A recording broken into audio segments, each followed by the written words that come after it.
율법 아래에 있는 자들을 속량하시고 우리로 아들의 명분을 얻게 하려 하심이라.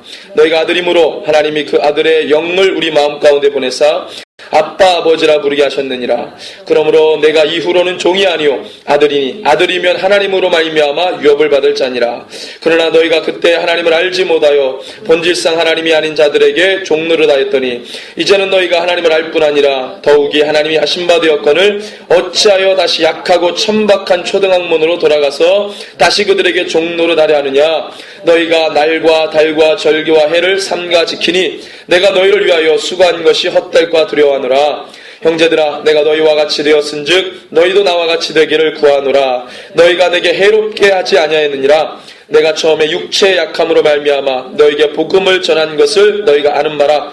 너희를 시험하는 것이 내 육체에 있으되 이것을 너희가 업신여기지도 아니하며 버리지도 아니하고 오직 나를 하나님의 천사와 같이 또는 그리스도 예수와 같이 영접하였도다. 너희의 복이 지금 어디 있느냐. 내가 너희에게 증언하노니 너희가 할 수만 있었더라면 너희의 눈이라도 빼어 나에게 주었으리라. 그런즉 내가 너희에게 참된 말을 함으로 원수가 되었느냐. 그들이 너희에게 대하여 열심내는 것은 좋은 뜻이 아니요 오직 너희를 이간시켜 너희로 그들에게 대하여 열심을 내게 하려 함이라. 좋은 일에 대하여 열심으로 사모함을 받은 내가 너희를 대하였을 뿐 아니라 언제든지 좋으니라. 나의 자녀들아, 너희 속에 그리스도의 형상을 이루기까지 다시 너희를 위하여 해산하는 수고를 하노니 내가 이제라도 너희와 함께 있어 내 언성을 높이려 함은 너희에 대하여 의욕이 있음이라. 내게 말하라. 율법 아래에 있고자 하는 자들아, 율법을 듣지 못하였느냐. 기록된 바 아브라함에게 두 아들이 있으니 하나는 여종에게서 하나는 자유 있는 여자에게서 났다 하였으며 여종에게서는 육체를 따라 났고 자유 있는 여자에게서는 약속으로 말미암았느니라. 그것은 비유니 이 여자들은 두 언약이라. 하나는 신의 산으로부터 종을 낳을 자니라 곧 하갈이라. 곧 이 하갈은 아라바에 있는 신의 산으로서 지금 있는 예루살렘과 같을 곳이니 그가 그 자녀들과 더불어 종노릇하고 오직 위에 있는 예루살렘은 자유자니 곧 우리 어머니라. 기록된 바 잉태하지 못한 자여 즐거워하라. 산고를 모르는 자여 소리 질러 외치라. 이는 홀로 사는 자의 자녀가 남편 있는 자의 자녀보다 많음이라 하였으니 형제들아, 너희는 이삭과 같이 약속의 자녀라. 그러나 그때를 육체를 따라 난 자가 성령을 따라 난 자를 박해한 것 같이 이제도 그러하도다. 그러나 성경이 무엇을 말하느냐. 여종과 그 아들을 내쫓으라. 여종의 아들이 자유 있는 여자의 아들과 더불어 유업을 얻지 못하리라 하였느니라. 그런즉 형제들아, 우리는 여종의 자녀가 아니요 자유 있는 여자의 자녀니라. 아멘. 이게 긴 말씀을 함께 잘 읽었습니다. 자, 오늘 우리 갈라디아서의 말씀 4장을 보는데 갈라디아서에 흐르는 주된 메시지가 무엇입니까? 우리 계속 찬양 예배 때 말씀을 나눴는데 바울이 말하고자 하는 갈라디아서에 나타난 핵심, 바울이 말하고자 하는 핵심이 무엇입니까? 예수 그리스도를 믿노라 하면서 여전히 율법의 유효성을 강조하는 그리스도인들을 향해서 이제 그것은 지나갔다. 아무것도 아니다. 이 율법의 마침이요 완성이신 예수님이 이 땅에 오셨으므로 그분을 믿은 이후에는 율법의 어떤 것도 유효하지 않는다라고 바울이 이야기합니다. 만약에 율법의 유효성을 강조한다면 누구를 믿으면 그것이 되는 거예요? 보상이 됩니까? 예수 그리스도를 믿으면 그게 보상이 되는 거예요. 왜 예수를 믿으면서도 또 다른 어떤 복음을 믿는 것처럼 여전히 율법, 다시 말하면 율법 중에서도 할례를 받아야 구원이 완성되는 것처럼 이야기를 하느냐? 바울이 지금 이야기를 하고 있는 것입니다.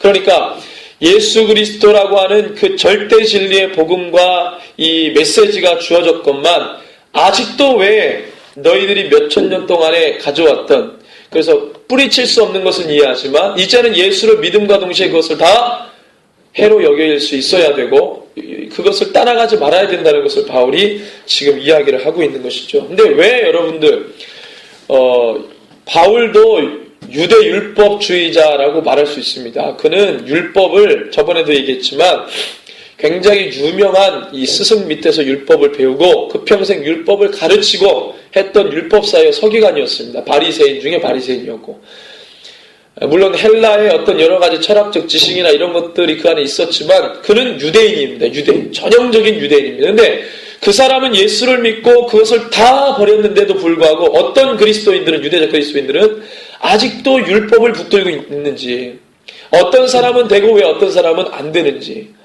그것이 참 이상해요. 그래서 바울은 이 부분을 이야기할 때 너희들은 왜 안 되느냐 이런 의구심을 가지고 이야기합니다. 그래서 바울이 이렇게 진리를 얘기하면 사람들이 듣기에는 바울이 이상한 말을 하는 것 같다라는 식으로 바울을 쳐다보는 거예요. 물론 이제 이 갈라디아서 4장 말씀에 보면 바울이 이야기하려고 하는 핵심 외에 바울이 이런 얘기를 했을 때 바울이 받을 취급, 바울을 어떻게 바라보느냐에 대해서도 바울이 언급을 하는데 12절부터 쭉 말씀을 보면 그 부분이 나옵니다. 이 이야기를 하는 바울을 주변의 사람들이 어떻게 바울을 보는지에 대해서 바울이 알고 있었어요. 그리고 바울의 이런 이야기들을 들을 때 다르게 말하는 사람들에 대해서 바울이 어떤 입장을 갖고 있는지도 바울이 썼습니다.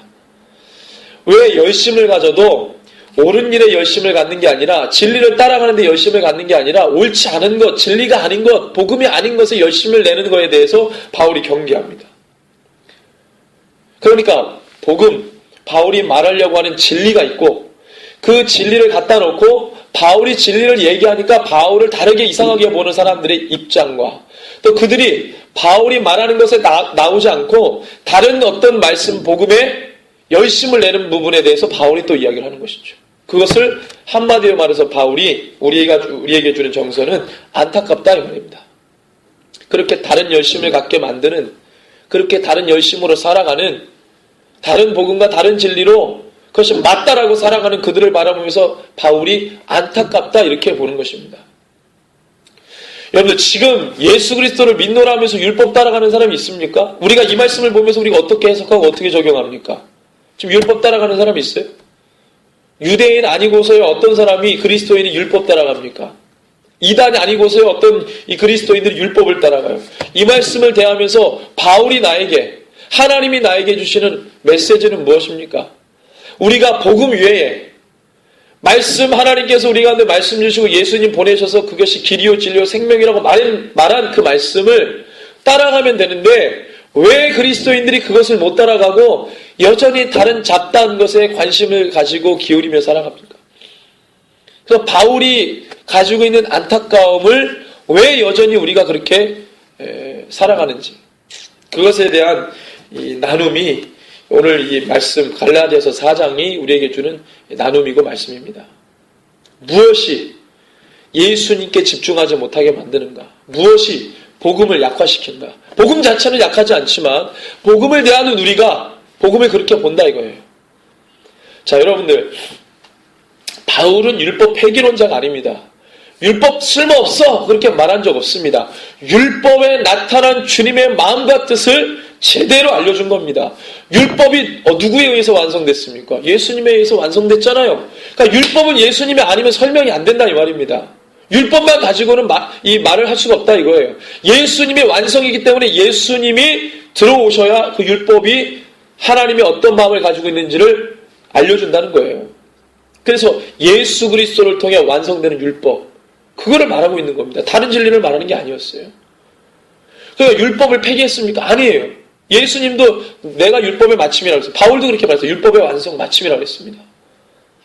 율법 폐기론자가 아니에요. 예수님이 우리 마태복음 5장을 볼까요? 이 종교 지도자들에 대해서 예수님이 신랄하게 욕을 하시고 비판하시고 하셨지만 이 말씀을 우리 가운데 주셨습니다. 마태복음 5장에 보면 20절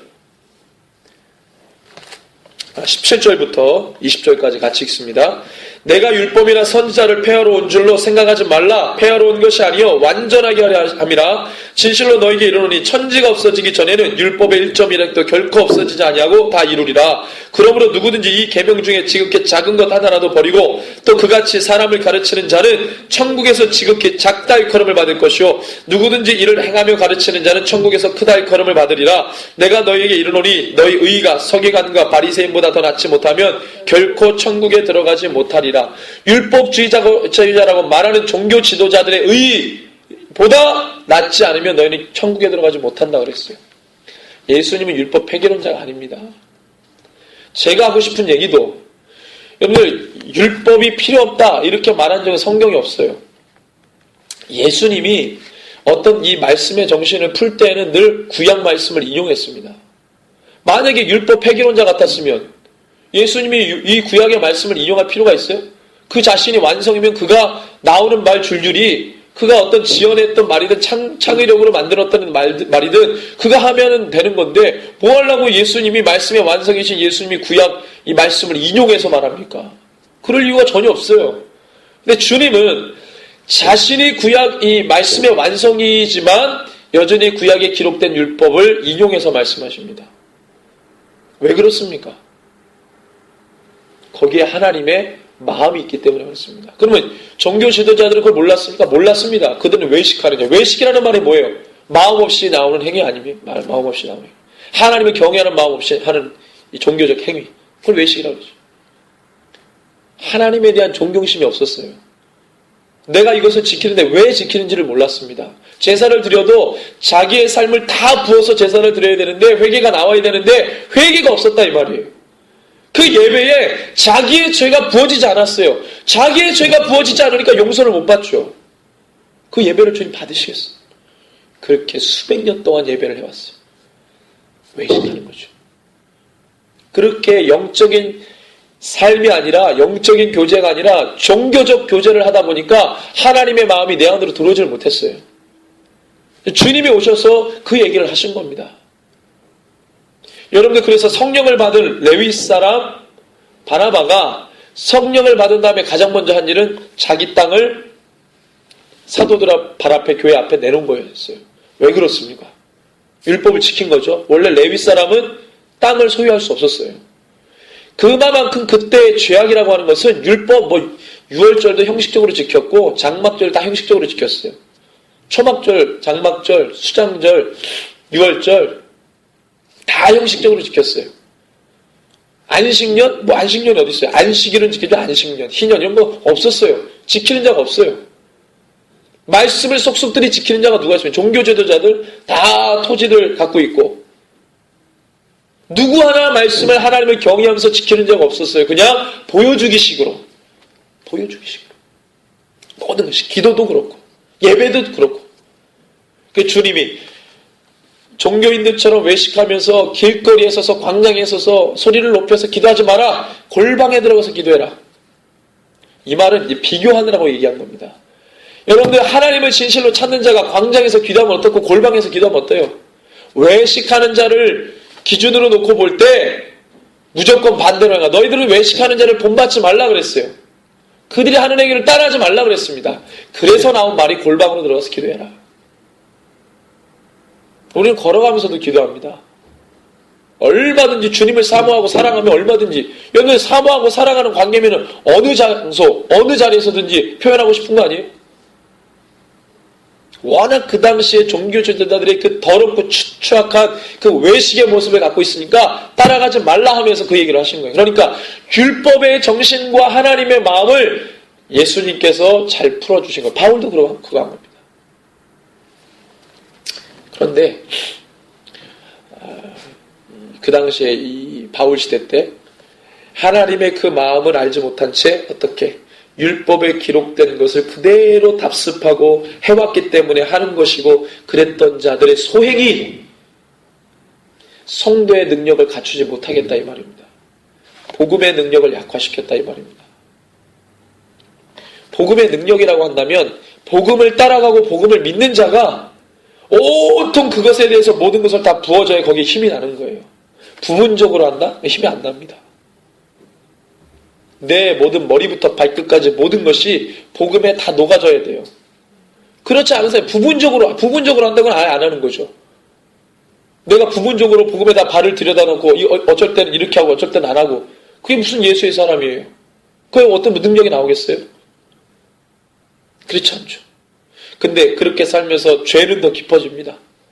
죄는 더 깊어져요. 그러니까 횟수가 주님을 더 많이 찾는 횟수가 아니라 죄악이 깊어지니까 죄악의 그 엄청난 파도에 휩쓸려가지고 물이 바다를 덮은 같이 죄악이 그렇게 덮치는 거예요. 세상을. 물이 바다를 덮은 거지. 바다는 물로 돼 있잖아요.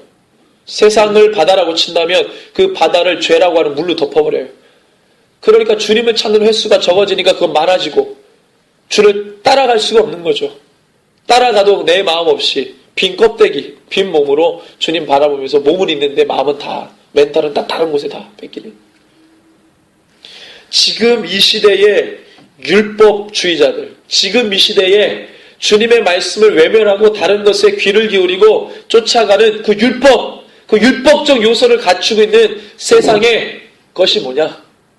사람들의 마음을 말씀에, 예수에게 집중시키지 못하는 율법적 요소를 갖고 있는 것이 무엇이냐? 뭐겠습니까? 무엇이 예수에게 집중하지 못하게 합니까?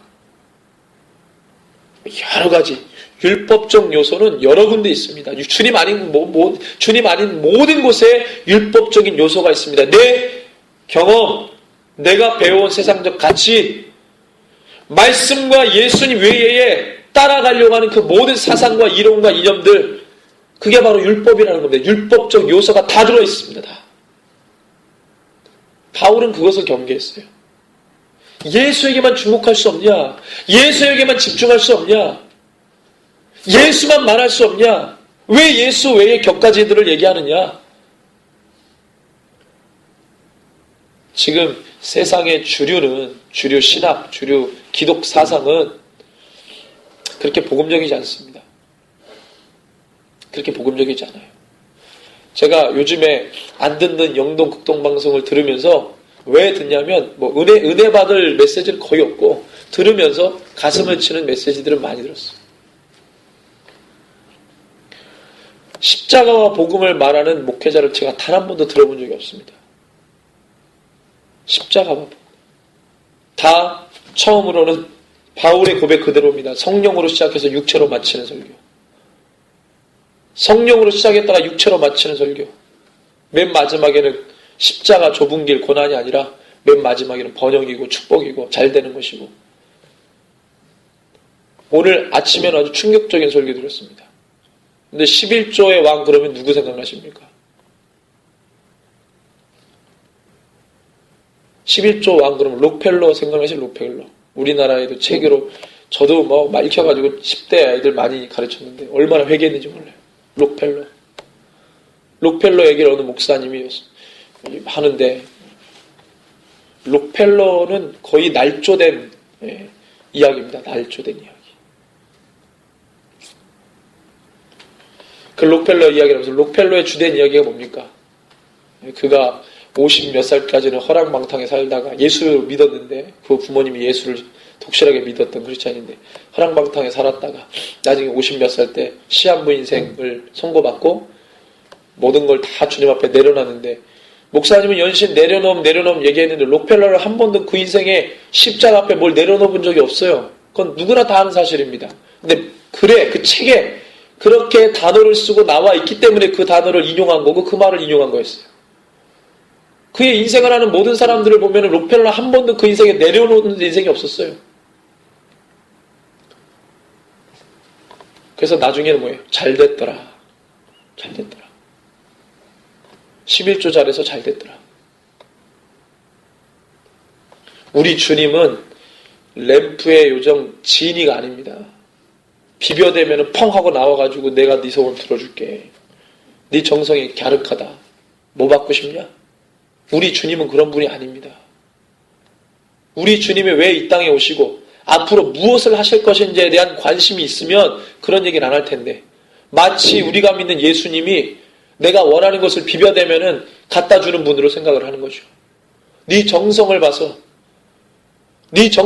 내가 네 소원을 들어주겠다. 이런 식으로 주님 바라보는 거죠. 우리 주님은 그런 분이 아닙니다.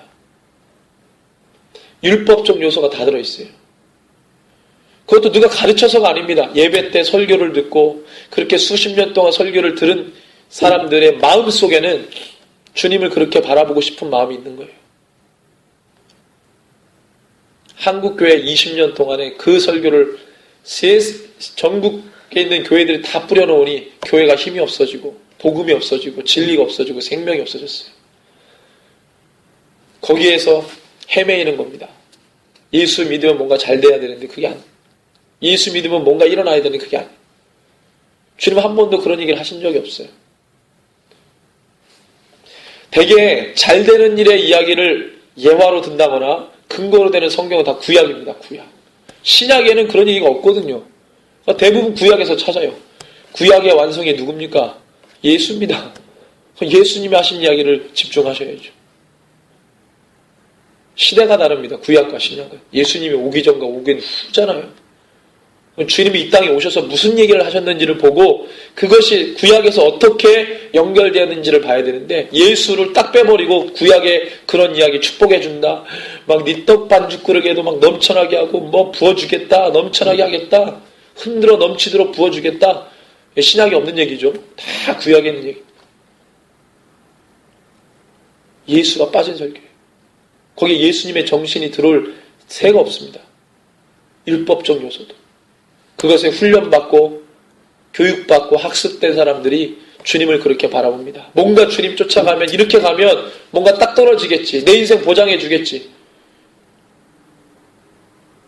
예수님 가지고 노후 설계합니까? 예수님이 왜 필요합니까? 예수님의 명령을 우리가 왜 따라갑니까? 잘 생각하십시오. 예수님의 제자들은 처음에 예수님 만나고 모든 것을 버려둔 건 잘한 일입니다. 그런데 끝까지 그랬어야 되는데 못했어요. 그 마음속에 내가 이걸 버리고 가면 더 나은 것이 뭔가 있겠지. 우리 마음 가운데 그것도 주님이 오픈시켜서 열어놓고 그것까지 다 주님 발라내시는 거예요. 그리고 데리고 간 곳은 골고다 언덕이었습니다. 다 도망갔어요. 아무도 없었어요. 다 도망갔어요. 오히려 주님 저주했습니다. 바울이 한마디 한마디 할 때에는 오로지 예수 그리스도, 십자가, 고난, 우리 때문에 죽으신, 죄에 대해서 얼마나 경멸했겠어요. 바울은 예수님 믿기 전에 예수 믿는 자를 잡아 죽였던 자입니다. 옥에다 넘겨줬던 자예요. 그 예수님 몰랐을 때 한 짓 때문에 평생을 자기의 죄를 가슴을 치면서 회개를 해도 모자를, 그 가슴을 치면서 주의 사명을 감당한 겁니다. 그게 뭐 거룩한 올무였을지도 모르겠지만 바울은 그렇게 살았어요.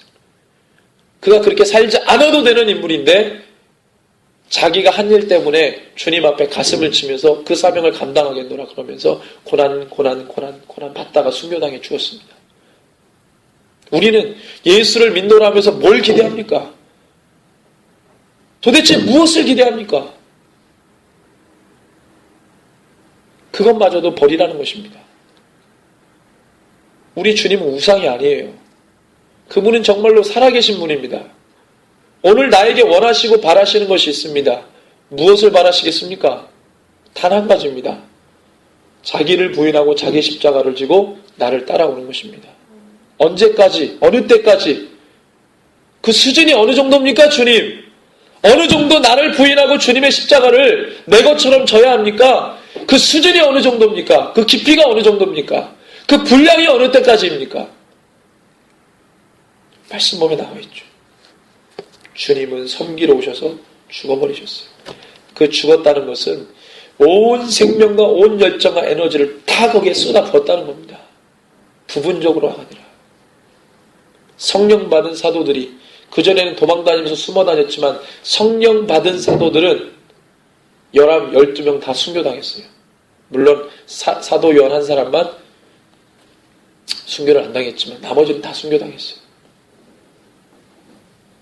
순교, 여러분들 우리가 순교당하자 이 말이 아니라 오해하지 마세요.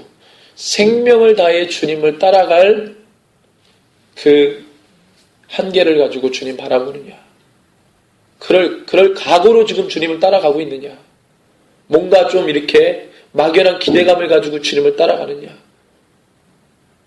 그것을 점검할 필요가 있습니다. 정말로 점검할 필요가 있습니다. 내 안에 율법적 요소들을 다 빼버려야 돼요. 그렇지 않으면 참된 그리스도인이란 말할 수 없습니다. 더 이야기하면 예수님 당시 때에 구약 성경 그러면 구약 성경입니다. 성경 그러면 구약 성경이에요.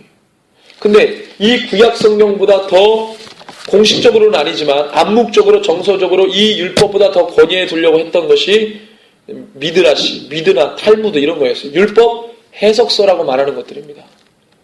장로들의 유전 전통, 이 말은 뭐냐면 율법 해석서들을 말해요. 율법을 어떻게 해석하고 거기에다 사람들이 더 많은 것들을 첨부하고 부여했어요. 그것을 더 사람들이 권위 있게 얘기했습니다. 종교주의도 다 그랬어요. 금식도 사실은 금식의 참된 의미는 대속죄일 때 한 번인데 지들이 4번을 더 만들어서 1년에 5번. 금식할 때도 아닌데 성경적으로 보면 지들이 그냥 금식 만들어 놓고 안 하니까 폄하하고 정죄하고 합니다. 신랑하고 같이 있을 때는 왜 금식하느냐? 신랑을 뺏길 때가 오리니 그때는 진짜 금식해야 된다. 그때 대속죄일 아니에요? 어린 양이 죽을 때. 예수님 온 인류를 위해 죽으실 때. 그때 금식하라 이거예요. 금식할 때도 아닌데 금식하면서. 말씀, 기록된 말씀. 이제는 구약과 신약 전체가 우리에게 주신 참된 말씀이라고 본다면 이 말씀 외에 말씀을 이렇게 저렇게 말하는 모든 것들, 그 사상들, 해석해 놓은 것들, 여러분들 고지론 그런 것들 다 어디서 왔다 그랬어요? 제가 예수님의 광야 3가지 시험을 통해서 이야기했을 때 그건 사단이 주는 성경 해석이라고 그랬습니다. 사단이 주는 성경 해석. 말씀에 기록된 말씀의 훈련을 받지 않은 자가 세상 여러 가지 잡다한 이 이론에 매여가지고 주님 말씀 보면 같은 말씀을 보더라도 사단이 심어다 주는 그 말씀으로 보기 시작하면 말씀은 그렇게 보이는 거예요. 고지론, 번영신화. 주님 따라가면 뭔가 잘 되겠지. 우리 주님은 광야에서 시험 받으신 것을 기억하시기 바랍니다. 아담과 하와는 에덴에서 시험 받았어요. 모든 것이 주어진 상태에서 시험 받았어요. 그렇지만 우리 주님은 갱신할 때 그 주님은 광야에서 시험 받았어요. 뭘로 물리쳤습니까? 아담과 하와는 주신 말씀도 까먹고 어물쩡해가지고 넘어갔지만 예수님은 그대로 기록된 신명기의 말씀 그대로 선포해가지고 사단을 이겨버렸습니다.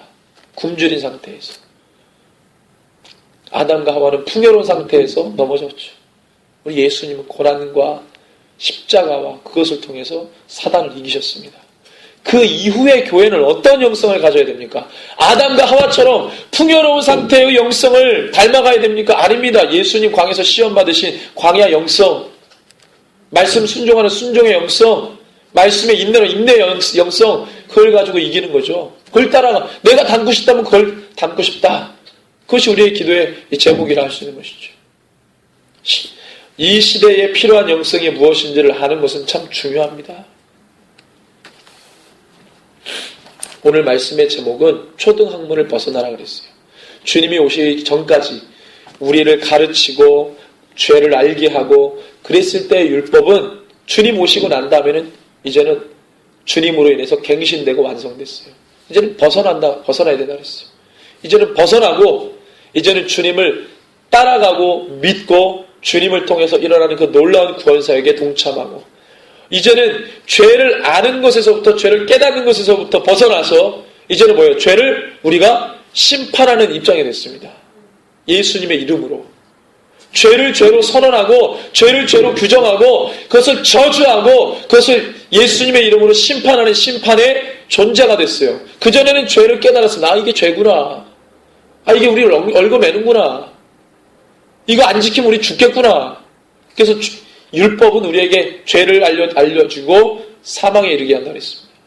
이제 입장이 바뀌었어요. 예수님을 통해. 우리 안에 율법적인 요소들을 다 제거하고 이제는 주님의 말씀에 주목하고 이제는 예수 그리스도 그분의 이름을 주목하는 이 교회가 되어야 합니다. 그렇지 않으면 예수님 당시 때의 실수를 또 한 번 겪게 되는 거예요.